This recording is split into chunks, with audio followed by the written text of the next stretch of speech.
The Safer Internet Day 2020 is a particularly important day for the EU Kids Online Network.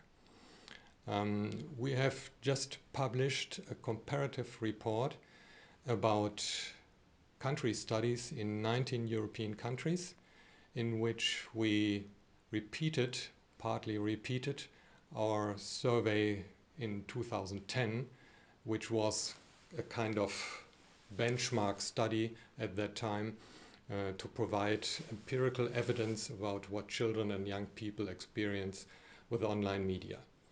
Now, 10 years after, we provide a lot of rich empirical evidence about online access, about online activities, digital skills of young people, and also the negative experience they might encounter when they use the web.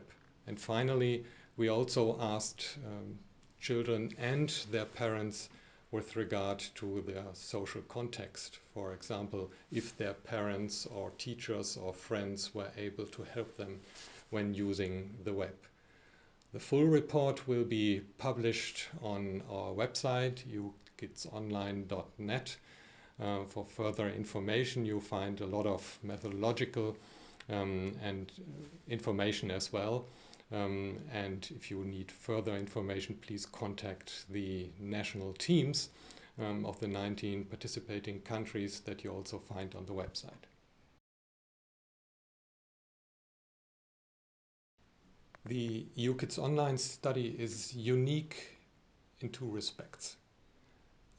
First of all, we are now in the position that we are able to compare the first survey in 2010 with the situation now with national surveys between 2017 and 2019, almost 10 years later. But these 10 years were very important for our topic.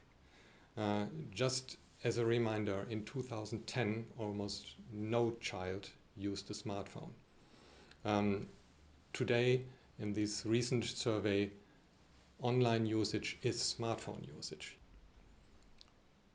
In addition, we can say all children and young people are using the internet, which was very different in 2010, still, where we had lots of children who did not access the internet. And even more important, today's children who use the internet have parents who use the internet as well.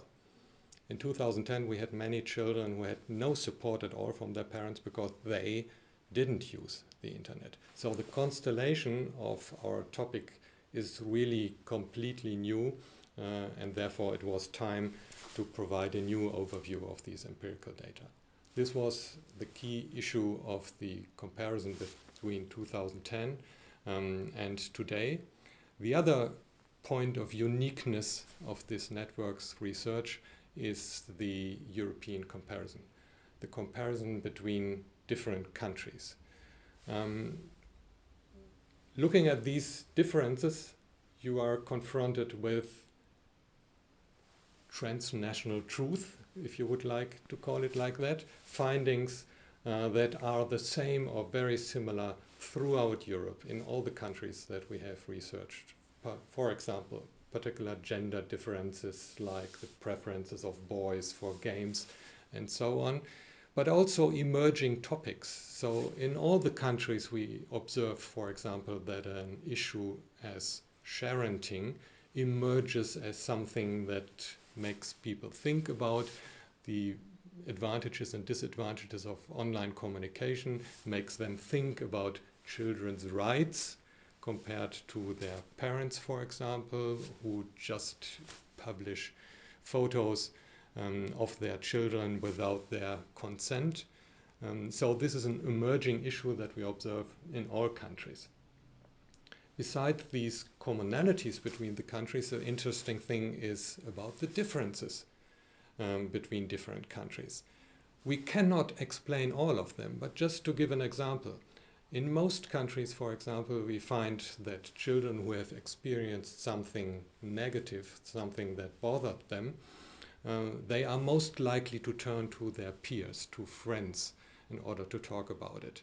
There are some countries, France, for example, I remember, where it is by far the parents they turn to. This difference is hard to explain, but it's obviously a very interesting finding. If you find these, what is the difference in terms of family relationships, in terms of socializing with peers, that we find this difference that I find particularly interesting.